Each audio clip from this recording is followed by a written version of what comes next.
ಎಲ್ಲರಿಗೂ ನಮಸ್ಕಾರ ಸ್ನೇಹಿತರೆ. ನಾಳೆ ಮಾರ್ಚ್ 14 ಶುಕ್ರವಾರದ ದಿನ ಹೋಳಿ ಹುಣ್ಣಿಮೆ ಚಂದ್ರಗ್ರಹಣ ಬಂದಿದೆ. ನಾಳೆ ಈ ವಿಧಿವಿಧಾನಗಳನ್ನು ಪಾಲಿಸಿದರೆ ಗಂಡನ ಆಯಸ್ಸು ವೃದ್ಧಿಯಾಗುತ್ತೆ, ಚಂದ್ರನ ಬಲ ಹೆಚ್ಚಾಗುತ್ತದೆ, ಮನಸ್ಸಿಗೆ ನೆಮ್ಮದಿ, ದುಡಿಯಲು ಶಕ್ತಿ, ಹಣಕಾಸಿನ ಸಮಸ್ಯೆಗಳು ಕಳೆದು ಏಳಿಗೆಯನ್ನು ಬಹಳ ಸುಲಭವಾಗಿ ಕಾಣಬಹುದು. ನಾಳೆ ಲಕ್ಷ್ಮೀ ದೇವಿಯ ಪ್ರೀತಿಗೋಸ್ಕರ ದೀಪಾರಾಧನೆ ಹೇಗೆ ಮಾಡಿಕೊಳ್ಬೇಕು, ಯಾವ ಮರದ ಸ್ಪರ್ಶವನ್ನು ಮಾಡಬೇಕು, ಯಾವ ದಾನವನ್ನು ಮಾಡಿದರೆ ತುಂಬ ಒಳ್ಳೆಯದು, ದೇವರಿಗೆ ಯಾವ ನೈವೇದ್ಯವನ್ನು ಇಡಬೇಕು ಅಂತ ಸಂಪೂರ್ಣವಾಗಿ ಇವತ್ತಿನ ಈ ವಿಡಿಯೋದಲ್ಲಿ ತಿಳಿಸಿಕೊಡ್ತೀವಿ. ಅದಕ್ಕೂ ಮುಂಚೆ ನೀವಿನ್ನು ಚಾನಲ್ಗೆ ಸಬ್ಸ್ಕ್ರೈಬ್ ಆಗಿಲ್ಲ ಅಂದರೆ ಈಗಲೇ ಸಬ್ಸ್ಕ್ರೈಬ್ ಆಗಿ, ಹಾಗೆ ವಿಡಿಯೋಗೆ ಲೈಕ್ ಮಾಡಿ, ವಿಡಿಯೋ ಸ್ಕಿಪ್ ಮಾಡದೆ ಕೊನೆ ತನಕ ನೋಡಿ. ಬನ್ನಿ, ಮೊಟ್ಟ ಮೊದಲನೆಯದಾಗಿ ನಿಮ್ಮ ಮನೆಯಲ್ಲಿ ಬೆಳಿಗ್ಗೆ ಆದರೆ ಬೆಳಿಗ್ಗೆ, ಸಂಜೆ ಆದರೆ ಸಂಜೆ 11 ಚೆನ್ನಾಗಿರುವಂತಹ ಏಲಕ್ಕಿಯನ್ನು ಸ್ವಲ್ಪ ಸಮಯ ನೀರಿನಲ್ಲಿ ನೆನೆಸಿಟ್ಟು ನಂತರ ಸೂಜಿಯ ಸಹಾಯದಿಂದ ಪೋಣಿಸಿಕೊಳ್ಬೇಕು. ಮಾಲೆಯನ್ನು ತಯಾರು ಮಾಡಿಕೊಳ್ಬೇಕು. ಲಕ್ಷ್ಮೀ ದೇವಿಯ ವಿಗ್ರಹ ಅಥವಾ ಫೋಟೋಗೆ ಈ ಒಂದು ಮಾಲೆಯನ್ನು ಹಾಕಿ ಅಲಂಕರಿಸಬೇಕು. ಲಕ್ಷ್ಮೀ ದೇವಿಯ ಪ್ರೀತಿಗೋಸ್ಕರ ಬೆಲ್ಲದ ಅನ್ನ ಅಥವಾ ಪಾಯಸ ಅನ್ನವನ್ನು ನೈವೇದ್ಯವಾಗಿಡಬೇಕು. ದೇವಿಯ ಮುಂದೆ ತುಪ್ಪದ ದೀಪಗಳನ್ನು ಬೆಳಗಿಸಿ ಲಕ್ಷ್ಮಿ ಅಷ್ಟೋತ್ತರವನ್ನು ಹೇಳುವುದಾಗಿರಬಹುದು ಅಥವಾ ಕೇಳುವುದಾಗಿರಬಹುದು ಮಾಡಿಕೊಳ್ಬೇಕು. ಸಂಜೆಯ ಸಮಯದಲ್ಲಿ ನಾಳೆ ಹೊಸ್ತಿಲಿನ 2 ತುಪ್ಪದ ದೀಪವನ್ನು ಮರೆಯದೇ ಇಡಬೇಕು. ತುಳಸಿಯ ಮುಂದೆಯೂ ದೀಪವನ್ನು ಬೆಳಗಿಸಿದರೆ ಅದ್ಭುತ ಫಲಗಳು ಪ್ರಾಪ್ತಿಯಾಗುತ್ತೆ. ಈ ಒಂದು ದೀಪಾರಾಧನೆ ಹಾಗೂ ಲಕ್ಷ್ಮೀ ದೇವಿಗೆ ಏಲಕ್ಕಿಯ ಮಾಲೆ ಅರ್ಪಿಸುವುದರಿಂದ ಹಣಕಾಸಿನ ಸಮಸ್ಯೆಗಳು ಶೀಘ್ರವಾಗಿ ದೂರವಾಗುತ್ತೆ. ಶುಕ್ರ ಹಾಗೂ ಲಕ್ಷ್ಮೀ ದೇವಿಯ ಕೃಪೆಯಿಂದ ನಿಮಗಿರುವಂತಹ ನಕಾರಾತ್ಮಕ ಚಿಂತನೆಗಳು ದೂರವಾಗಿ ಸಕಾರಾತ್ಮಕ ಶಕ್ತಿ ಹಾಗೂ ಆಲೋಚನೆ ವೃದ್ಧಿಸಿ ಮಾಡುವ ಕೆಲಸದಿಂದ ಹೆಚ್ಚು ಧನಲಾಭ ಪ್ರಾಪ್ತಿಯಾಗುತ್ತೆ. ಇನ್ನು ಎರಡನೆಯದಾಗಿ, ಇಷ್ಟಪಟ್ಟಂತಹ ವರ ಸಿಗಬೇಕು, ಮದುವೆ ಆಗಬೇಕು ಅಥವಾ ಮದುವೆಯಾದವರು ಗಂಡನ ಆಯಸ್ಸು ವೃದ್ಧಿಯಾಗಬೇಕು, ಗಂಡ ಮಾಡುವಂತಹ ಪ್ರತಿ ಕೆಲಸದಲ್ಲೂ ಯಶಸ್ಸು ಪ್ರಾಪ್ತಿಯಾಗಿ ನಮ್ಮ ಕುಟುಂಬ ಸದಾ ಕಾಲ ಚೆನ್ನಾಗಿರಬೇಕು ಅಂದರೆ ನಾಳೆ ಒಂದು ಪ್ರತ್ಯೇಕ ವ್ರತಾಚರಣೆಯನ್ನು ಮಾಡಿಕೊಳ್ಬೇಕು. ಈ ಒಂದು ವ್ರತಕ್ಕೆ ವಟಸಾವಿತ್ರಿ ವ್ರತ ಎಂದು ಕರೆಯಲಾಗುತ್ತೆ. ಮನೆಯ ಬಳಿ ಇರುವಂತಹ ಆಲದ ಮರದ ಬಳಿ ಹೋಗಿ ಗಂಡನ ಆಯಸ್ಸು ವೃದ್ಧಿಗೆ ಅಥವಾ ಮದುವೆ ಭಾಗ್ಯ ಕೂಡಿ ಬರಲು ಈ ಒಂದು ಪೂಜೆಯನ್ನು ಮಾಡಬೇಕು. ದೊಡ್ಡ ದೊಡ್ಡ ಗುರುಗಳು, ಸಾಧು ಸಂತರು ಎಷ್ಟೋ ವರ್ಷಗಳ ಕಾಲ ಆಲದ ಮರದ ಕೆಳಗೆ ಕುಳಿತು ವಿಶೇಷ ತಪಸ್ಸುಗಳನ್ನು ಮಾಡಿರ್ತಾರೆ. ವಟವೃಕ್ಷ ಎಂದರೆ ಆಲದ ಮರ ಎಂದರ್ಥ. ಆಲದ ಮರದ ಕೆಳಗಡೆ ಸತ್ಯವಾನನ ದೇಹವನ್ನು ತೊಡೆಯ ಮೇಲೆ ಮಲಗಿಸಿಕೊಂಡು ಕುಳಿತಿದ್ದಳು ಸಾವಿತ್ರಿ. ಯಮನನ್ನ ಬೇಡಿಕೊಂಡಿದ್ದು ಇದೇ ಮರದ ಕೆಳಗೆ. ನಂತರ ಸತ್ಯವಾನನಿಗೆ ದೀರ್ಘಾಯುಷ್ಯವನ್ನು ನೀಡಿದ್ದು ಇದೇ ಆಲದ ಮರದ ಕೆಳಗೆ. ಆದ್ದರಿಂದ ನಾಳೆಯ ದಿನ ಆಲದ ಮರಕ್ಕೆ ಈ ವಿಧವಾಗಿ ಪೂಜೆಯನ್ನು ಮಾಡಿಕೊಳ್ಬೇಕು. ನಾಳೆ ಏನು ಮಾಡಬೇಕು? ಬೆಳಿಗ್ಗೆ ಸ್ನಾನ ಮಾಡಿಕೊಂಡು ಸ್ವಲ್ಪ ಅಕ್ಷತೆ, ಅರ್ಧ ಹೋಳು ಕೊಬ್ಬರಿ, ದೀಪಕ್ಕೆ ತುಪ್ಪ, ತಾಂಬೂಲ ಹಾಗೂ ಹೂವು, ಅರಿಶಿನ, ಕುಂಕುಮ, ನೀರು, ಅರಿಶಿನ ಹಾಗೂ ಹಳದಿ ಬಣ್ಣದಲ್ಲಿ ಇರುವಂತಹ ಒಂದು ದಾರದ ಉಂಡೆ, ಒಂದು ಮಣ್ಣಿನ ದೀಪವನ್ನು ಮನೆಯಿಂದಲೇ ತೆಗೆದುಕೊಂಡು ಹೋಗಿರಬೇಕು. ಮೊದಲಿಗೆ ಆಲದ ಮರಕ್ಕೆ ಜಲವನ್ನು ಅರ್ಪಿಸಬೇಕು. ನಂತರ ಮಣ್ಣಿನ ದೀಪವನ್ನು ಇಟ್ಟು ದೀಪಾರಾಧನೆಯನ್ನು ಮಾಡಿಕೊಳ್ಬೇಕು. ನಂತರ ವೀಳ್ಯದೆಲೆಯ ಮೇಲೆ ಅರ್ಧ ಹೋಳಿನಷ್ಟು ಕೊಬ್ಬರಿಯನ್ನು ತೆಗೆದುಕೊಂಡು ಹೋಗಿರ್ತೀರಲ್ಲ, ಆ ಒಂದು ಕೊಬ್ಬರಿಯನ್ನು ಇಟ್ಟು ಅದಕ್ಕೆ ತುಪ್ಪವನ್ನು ಹಾಕಿ ದೀಪಾರಾಧನೆಯನ್ನು ಮಾಡಿಕೊಳ್ಬೇಕು. ನಂತರ ಕೆಂಪು ಹಾಗೂ ಹಳದಿ ಬಣ್ಣದ ದಾರದ ಉಂಡೆಯ ದಾರವನ್ನು 108 ಬಾರಿ ಪ್ರದಕ್ಷಿಣೆಯನ್ನು ಮಾಡ್ತಾ ಒಂದೊಂದು ಸುತ್ತನ್ನು ಸುತ್ತಬೇಕಾಗುತ್ತೆ. ಆದರೆ 108 ಬಾರಿ ಪ್ರದಕ್ಷಿಣೆಯನ್ನು ಮಾಡಲು ಎಲ್ಲರಿಗೂ ಸಾಧ್ಯವಾಗುವುದಿಲ್ಲ. ಅಂಥವರು ಏನು ಮಾಡಬೇಕು? ಒಂದು ಪ್ರದಕ್ಷಿಣೆ, 3 ಪ್ರದಕ್ಷಿಣೆ ಅಥವಾ 5 ಪ್ರದಕ್ಷಿಣೆ, 5 ಬಾರಿ ಪ್ರದಕ್ಷಿಣೆಯನ್ನು ಮಾಡಿ ನೀವು ಪ್ರದಕ್ಷಿಣೆ ಮಾಡಿದ ಸಂಖ್ಯೆಯಲ್ಲಿಯೇ ಆಲದ ಮರಕ್ಕೆ ದಾರವನ್ನು ಸುತ್ತಬೇಕು. ಪ್ರದಕ್ಷಿಣೆಯನ್ನು ಹಾಕಬೇಕಾದ್ರೆ ಗಂಡನ ಆರೋಗ್ಯ, ಗಂಡನ ಕೆಲಸ, ಗಂಡನ ಹಣಕಾಸಿನ ಸ್ಥಿತಿ, ಆಯಸ್ಸು ಎಲ್ಲವೂ ಉತ್ತಮವಾಗಿ ವೃದ್ಧಿಯಾಗಲಿ ಅಂತ ಕೇಳಿಕೊಳ್ಬೇಕು.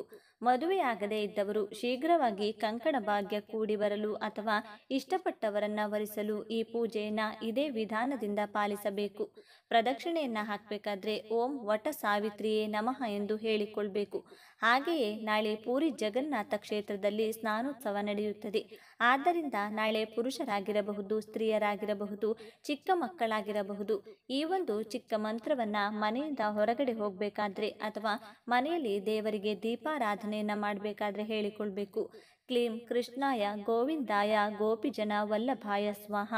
ಈ ಒಂದು ಮಂತ್ರವನ್ನು ಸಾಧ್ಯವಾದಷ್ಟು ಬಾರಿ ನಾಳೆಯ ದಿನ ಪ್ರತಿಯೊಬ್ಬರೂ ಕೂಡ ಹೇಳಿಕೊಳ್ಬೇಕು. ಇನ್ನು ಕೊನೆಯಲ್ಲಿ ಅಕ್ಷತೆಯನ್ನು ಆಲದ ಮರದ ಬುಡಕ್ಕೆ ಸ್ವಲ್ಪ ಅರ್ಪಿಸಿ ಸ್ವಲ್ಪ ಮನೆಗೆ ತಂದು ಗಂಡನ ಶಿರಸ್ಸಿನ ಮೇಲೆ ಹಾಗೂ ನಿಮ್ಮ ಶಿರಸ್ಸಿನ ಮೇಲೆ ಹಾಕಿಕೊಳ್ಳುವುದನ್ನು ಮಾತ್ರ ಮರೆಯಬೇಡಿ. ಇನ್ನು ನಾಳೆ ಯಾವ ದಾನಗಳನ್ನು ಮಾಡಿದರೆ ಶ್ರೇಷ್ಠ ಫಲಗಳು ಪ್ರಾಪ್ತಿಯಾಗುತ್ತೆ ಅಂತ ನೋಡಿದರೆ, ದೀಪದ ಬತ್ತಿಗಳನ್ನು ಯಾರಿಗಾದರೂ ದಾನ ಮಾಡಿದರೆ ಅಶ್ವಮೇಧ ಯಾಗ ಮಾಡಿದ ಅಖಂಡ ಪುಣ್ಯ ಫಲ ಪ್ರಾಪ್ತಿಯಾಗಿ ಧನ ಲಾಭ ಉಂಟಾಗುತ್ತೆ ಅಂತ ನೀವು ಪದ್ಮ ಪುರಾಣದಲ್ಲಿ ತಿಳಿಸಿದ್ದಾರೆ.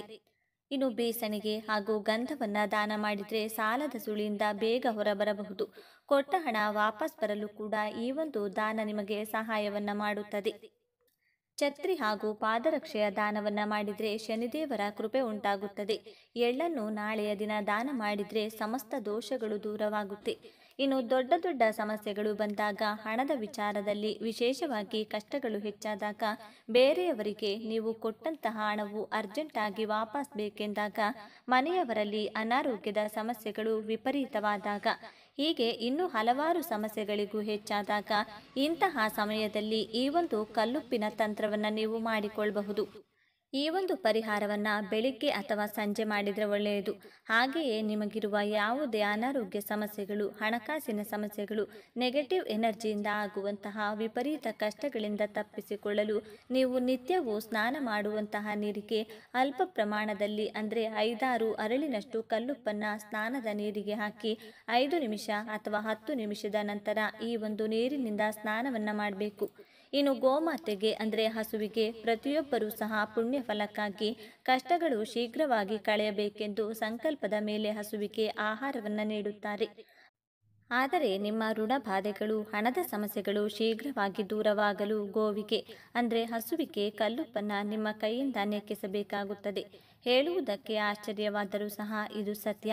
ಏಕೆಂದರೆ ಪೂರ್ವ ಪ್ರಾಚೀನ ಕಾಲದಲ್ಲಿ ನಮ್ಮ ಹಿರಿಯರು ಹಸುವಿಗೆ ಕೊಟ್ಟಿಗೆಗಳಲ್ಲಿ, ಗೋಶಾಲೆಗಳಲ್ಲಿ ಗೋವುಗಳಿಗೆ ಎಂದೇ ಉಪ್ಪಿನ ಸ್ತಂಭವನ್ನು ಏರ್ಪಾಡು ಮಾಡಿಕೊಳ್ಳುತ್ತಿದ್ದರು.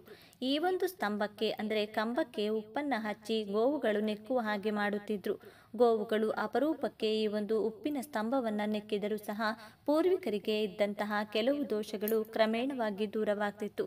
ಹಣಕಾಸಿನ ವಿಚಾರದಲ್ಲಿ ವಿಶೇಷ ಲಾಭಗಳು ಪ್ರಾಪ್ತಿಯಾಗ್ತಿತ್ತು. ಅಂತಹ ಶಕ್ತಿ ಈ ಒಂದು ಕಲ್ಲುಪ್ಪಿಗಿದೆ. ಆದ್ದರಿಂದ ಸ್ವಲ್ಪ ಕಲ್ಲುಪ್ಪನ್ನು ನಿಮ್ಮ ಕೈನಲ್ಲಿ ಹಿಡಿದು ಹಸುವಿನ ನಾಲಿಗೆಯಿಂದ ನೆಕ್ಕಲು ಕೊಡಬೇಕು.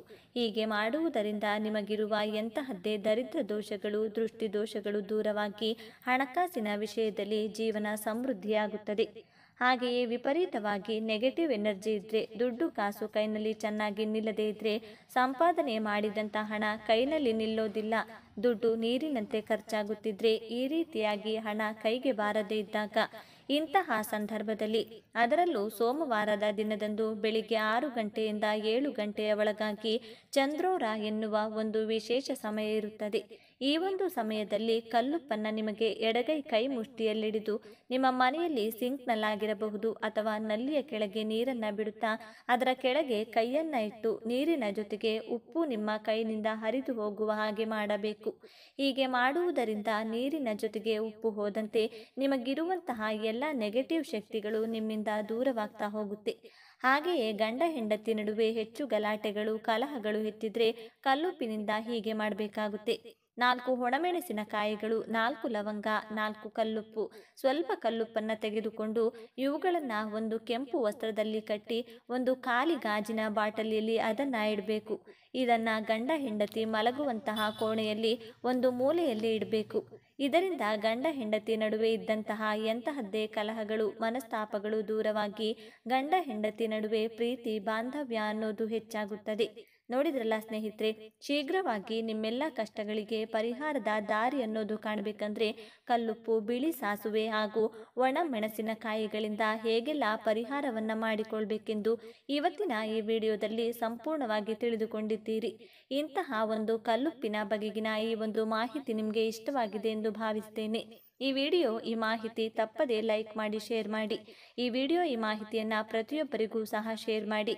ಹಾಗೆ ನಮ್ಮ ಚಾನಲ್ಗೆ ಸಬ್ಸ್ಕ್ರೈಬ್ ಮಾಡಿಕೊಳ್ಳಿ. ಎಲ್ಲರೂ ಭಕ್ತಿಯಿಂದ ಓಂ ಶ್ರೀ ಮಹಾಲಕ್ಷ್ಮೀ ನಮಃ ಅಂತ ಕಮೆಂಟ್ ಮಾಡಿ. ಎಲ್ಲರಿಗೂ ಧನ್ಯವಾದಗಳು.